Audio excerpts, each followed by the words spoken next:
Hola mis queridos hermanos y hermanas, es una alegría contar con su compañía en este momento para el estudio de la palabra de Dios.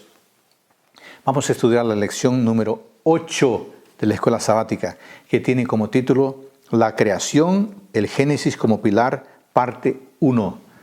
Los invito a hacer una oración pidiendo la orientación de Dios para este momento especial de estudio de su palabra. Oremos. Querido Dios, muchas gracias por esta linda oportunidad de estudiar tu palabra. Bendícenos, acompáñanos para que comprendamos y para que vivamos tus orientaciones. Te lo pedimos y te lo agradecemos en nombre de Jesús. Amén. Antes de iniciar nuestro estudio, quiero recordarles que es muy importante que tengan su Biblia y su lección y que las estudien diariamente. Eso les dará mucho conocimiento bíblico, conocimiento teológico y permitirá que puedan enseñar la Biblia a otras personas. En el estudio de hoy quiero tratar de 5 temas en la lección 8. 5 temas. El primer tema es en el principio. Corresponde a domingo. Número 2, los días de la creación. Número 3, el sábado de la creación. Número 4, creación y matrimonio. Y número 5, la creación, la caída y la cruz. Entonces vamos al primer tema de nuestro estudio, en el principio. Las palabras en el principio de Génesis capítulo 1, versículo 1. Vamos a leer ese texto. Génesis capítulo 1, versículo 1. En el principio creó Dios los cielos y la tierra. En el principio creó Dios los cielos y la tierra. Estas palabras, en el principio, recuerdan el hecho de que todo lo que es humano tiene un principio. Solo aquel que está entronizado como Señor soberano del tiempo no tiene principio ni fin. Analicemos esta expresión. Número 1.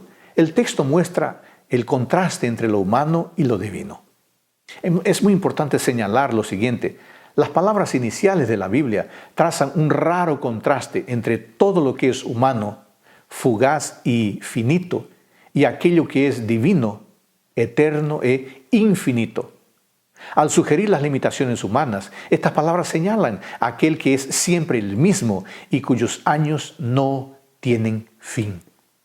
La mente humana finita no puede pensar en principio sin pensar en Dios, pues solamente Él es el principio. Colosenses 1:18, Juan 1:1 al 3.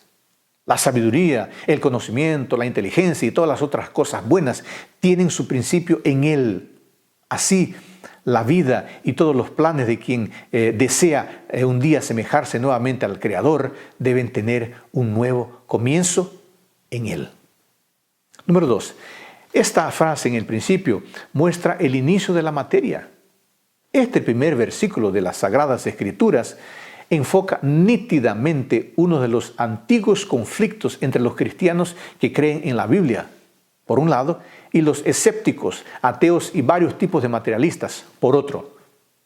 Estas últimas personas, que buscan diversas formas y en variadas situaciones explicar un universo sin Dios, defienden que la materia o energía es eterna. Si eso fuera cierto, que la materia tiene el poder de evolucionar, primero a las formas más simples de vida y después a las más complejas, hasta llegar al ser humano, entonces Dios en realidad no es necesario. Génesis 1:1 afirma que Dios es antes de todo. Él es la única causa de toda la creación. Este versículo es el fundamento de todo pensamiento correcto con respecto al mundo material. Aquí se presenta la impresionante verdad de que en la formación de nuestro mundo, Dios no dependió de materia preexistente. Tercer aspecto. El texto, Génesis 1:1, deshace el panteísmo. El panteísmo, la antigua herejía que despoja a Dios de su personalidad al difundirlo por todo el universo, volviéndolo sinónimo de la totalidad de la creación.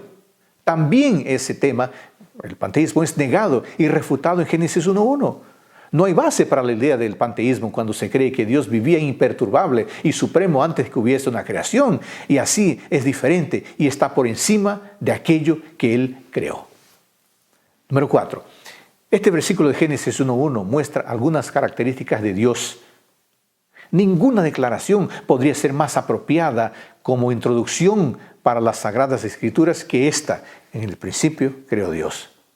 Estas palabras presentan al lector a un ser omnipotente que tiene personalidad, voluntad y propósito, y que por el hecho de existir antes que todo lo demás, y por lo tanto no depender de nada, ejerce su voluntad divina y creó los cielos y la tierra.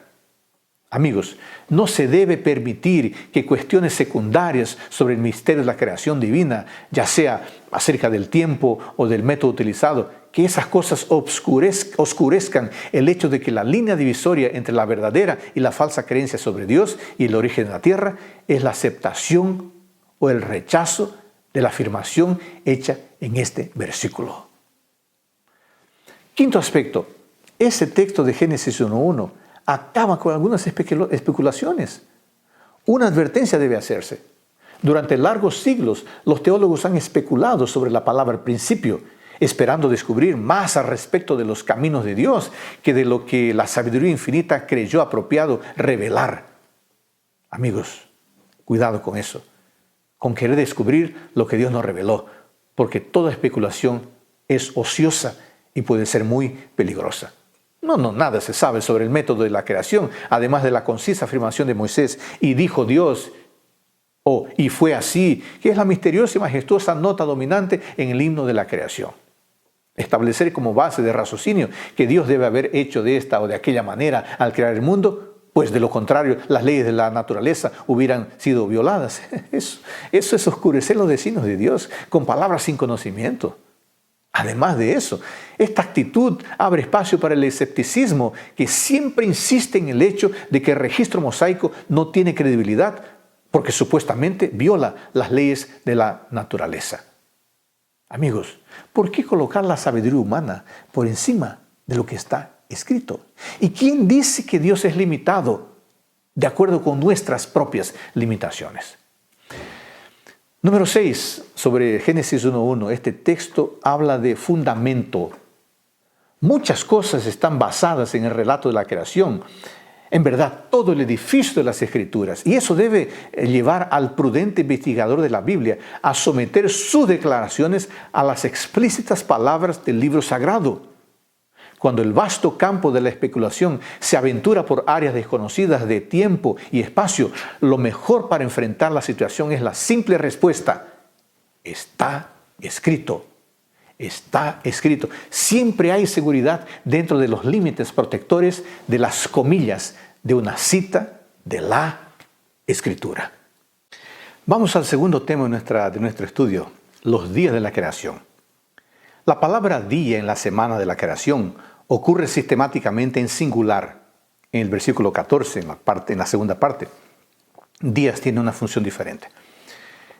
Vale resaltar que la palabra día en Génesis 1 siempre aparece como sustantivo común, sin preposiciones, sufijos u otras partículas.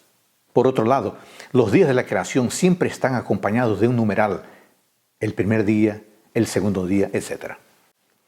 Cuando la Biblia emplea la palabra día asociada a un numeral en un relato histórico, día siempre se refiere a un día normal. Por ejemplo, el primer día, en el segundo día, etc. Y puede ver eso en otros textos como en Números 7, 12 en adelante y 29, 1 en adelante hasta el versículo 35. La expresión atípica y fue la tarde y la mañana que siempre precede cada día de la creación. Génesis 1, 5, 8, 13, 19, 23 y 31. Esta expresión tarde y mañana traza una delimitación temporal que sugiere la existencia de un día constituido por un periodo de 24 horas. Otros textos bíblicos también interpretan los 7 días de la creación de forma literal.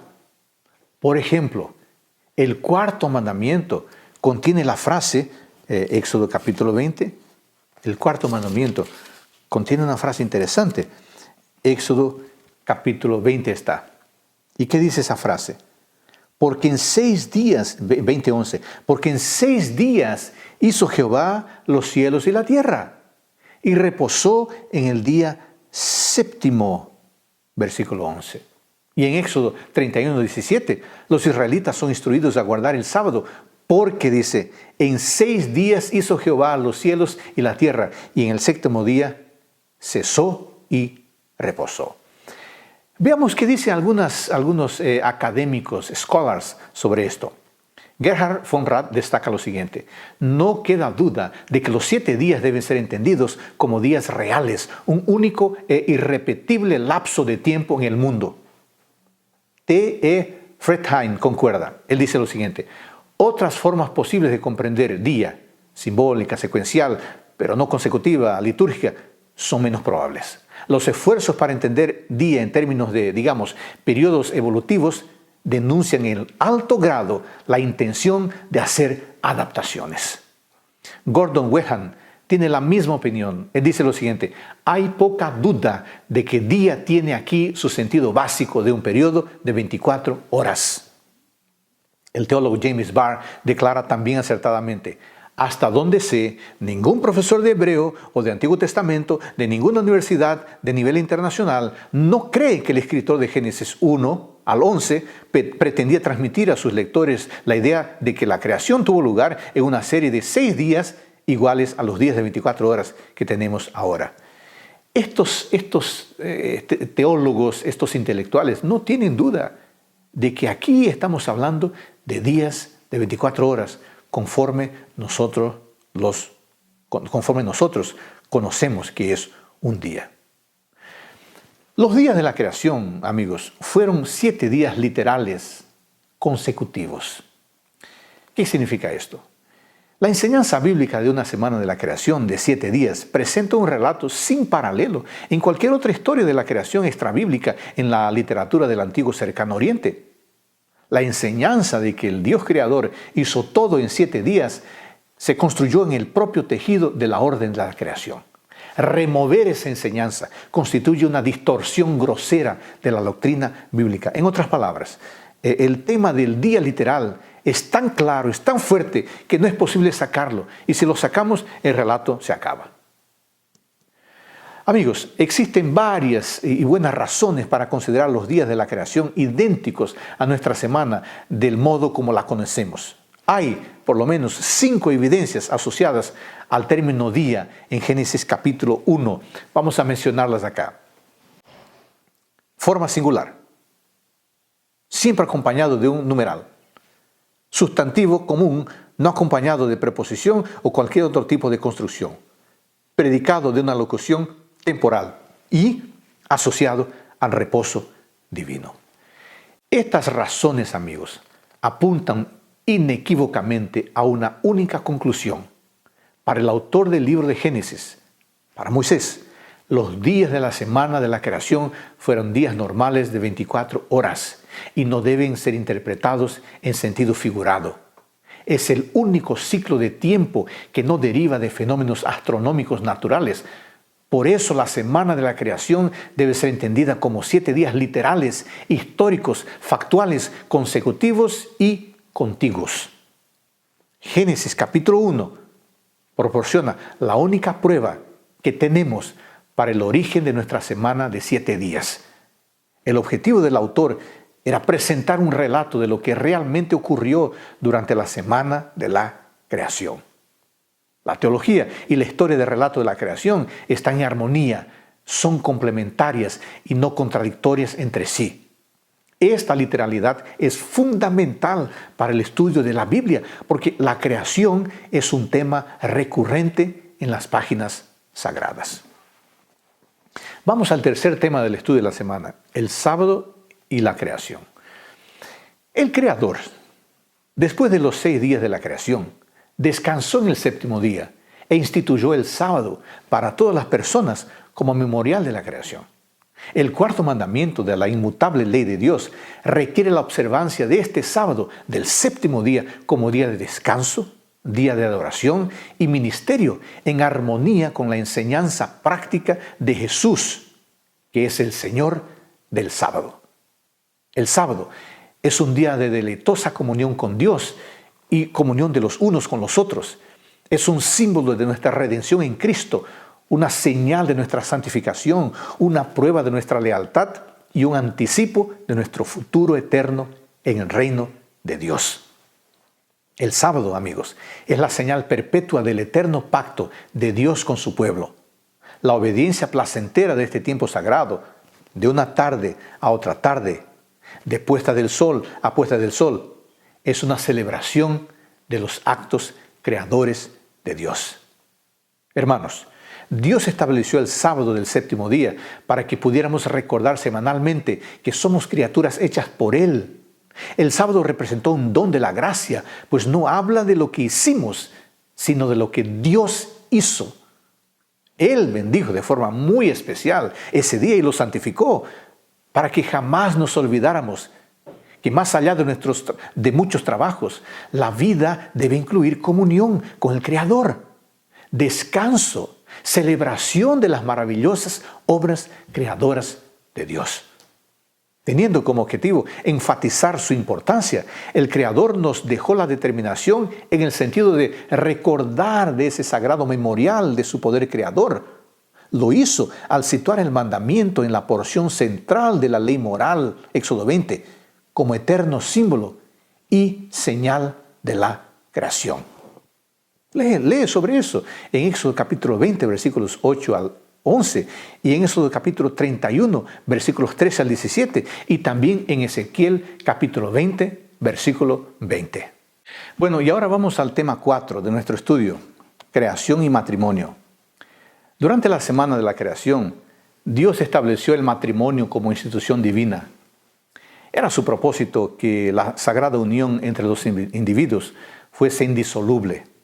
El hombre debería unirse a su mujer y constituir con ella una sola carne, dice Génesis 2:24. Y vemos esa idea también en Marcos 10:9. El sábado y el matrimonio representan dos dones concedidos originalmente por Dios a la familia humana. Fueron destinados a producir la alegría del reposo y de los familiares, independientemente del tiempo, lugar o cultura. El establecimiento de esas dos instituciones representó la coronación de la creación divina en la tierra. Son el ápice, el mejor de los excelentes dones que Dios concedió a la humanidad en la creación. Al establecer el sábado, Dios reservó al ser humano el tiempo necesario al reposo y la renovación, tiempo de comunión con Él. Al formar a la primera familia, estableció la unidad social básica de la humanidad, dándole un sentido de pertenencia y proveyéndole la oportunidad de desarrollar personas habilitadas para el servicio a Dios y a los otros seres humanos. La familia y el sábado, por tanto, están juntos y permiten momentos de adoración en unión al autor de la creación. Y vamos ahora al último tema, el tema número 5, la creación, la caída y la cruz. Amigos, Dios creó a los seres humanos como agentes libres. Por desgracia, la desobediencia de Adán y Eva quebrantó el potencial para el bien que hay en el don del libre albedrío. Génesis capítulo 3 prepara el escenario para la situación moral de la humanidad. Adán generó hijos a su propia semejanza, lo que incluyó entonces la propensión hacia el pecado. Qué pena, ¿no? El pecado fue a toda la raza humana. Romanos 5:12 deja eso muy en claro. La relación de la humanidad con Dios fue mantenida por la confianza y obediencia a Él. Pero esa relación ahora no permitía estar con Dios cara a cara, frente a frente, personalmente. Cuando el tentador prometió libertad para ser como Dios, Adán y Eva desearon sobrepasar los límites de las criaturas que eran. Ellos eran criaturas, tenían límites, pero de pronto querían ser como Dios y fueron tentados por eso, por el diablo. El bien y el mal deberían ser comprendidos como partes sin diferencias de una totalidad que significa todo. Los ojos abiertos de Génesis 3, 5 y 7 sugieren el acceso a reinos y posibilidades ocultas. El conocimiento del bien y del mal es entendido como el conocimiento divino, o sea, el conocimiento que Dios tiene. ¿Sabe que en el corazón de toda tentación reside la negación de la dependencia de Dios, cegada por ventajas aparentes que se manifiestan como si el dominio de Dios estuviera faltando? Sin embargo, el pecado, amigos, invierte las bendiciones de Dios. La pureza es sustituida por la culpa. La alegría de tener comunión con Dios es sustituida por el miedo y la vergüenza. Las relaciones armoniosas es sustituida por acusaciones y por malos tratos. ¡Qué cosa terrible! La bendición de la procreación es ahora ejercida con dolor. El gobernar la naturaleza es sustituida por la lucha constante. Y la vida eterna es sustituida por el regreso al polvo. ¡Qué triste! Qué triste que todo ese tema de la desobediencia, de la caída, provocó esas faltas, esos problemas que todos los cargamos hasta hoy. Adán y Eva experimentaron el juicio inmediato al ser separados de Dios, cuando fueron expulsados del jardín del Edén. Podemos leer ese texto, Génesis capítulo 3. Génesis capítulo 3, versículos 23 y 24. Y los sacó Jehová del huerto del Edén para que labrara la tierra de la que fue tomado. Echó pues fuera al hombre y puso querubines al oriente del huerto del Edén y una espada encendida que se revolvía por todos los lados para guardar el camino del árbol de la vida. Qué triste. Adán y Eva habían sido hechos para vivir dentro del jardín y ellos experimentaron el juicio inmediato de Dios. Fueron separados de Dios. En verdad, fueron expulsados del jardín de Edén. El hecho de no haber muerto inmediatamente demuestra que el plan de salvación de Dios estaba destinado desde antes de la fundación del mundo, como dice primero Pedro 1:20. En su inmensa sabiduría y amor, Dios aseguró que la humanidad nunca sería dejada sin esperanza.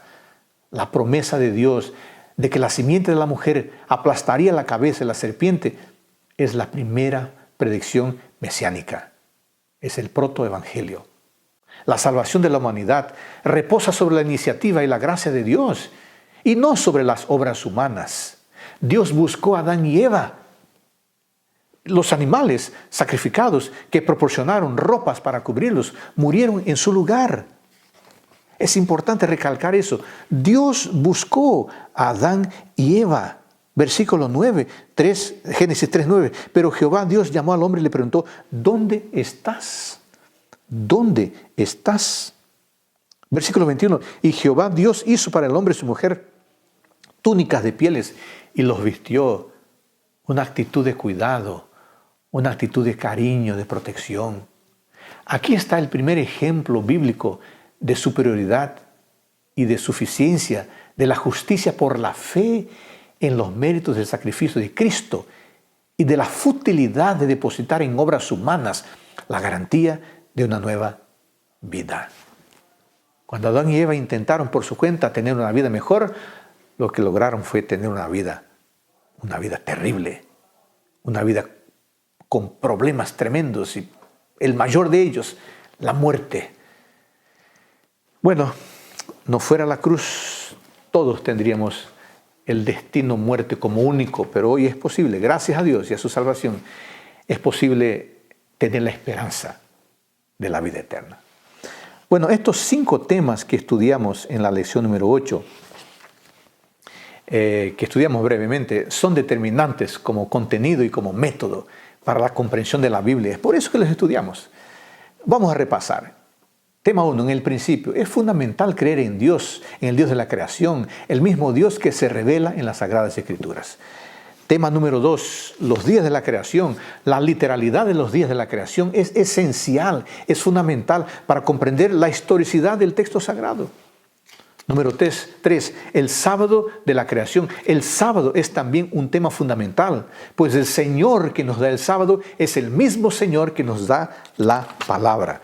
Tema de miércoles, la creación y el matrimonio.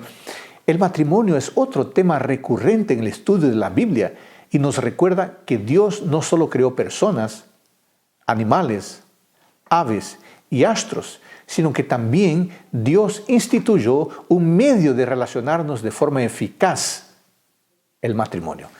Y finalmente el tema 5, la creación, la caída y la cruz. La caída de la cruz nos da esperanza en medio de la tristeza de la entrada del pecado y podemos tener la certeza de que el mal no durará para siempre. Un día será eliminado por la gracia de Dios. Querido hermano y hermana, gracias por acompañarme en el estudio de hoy.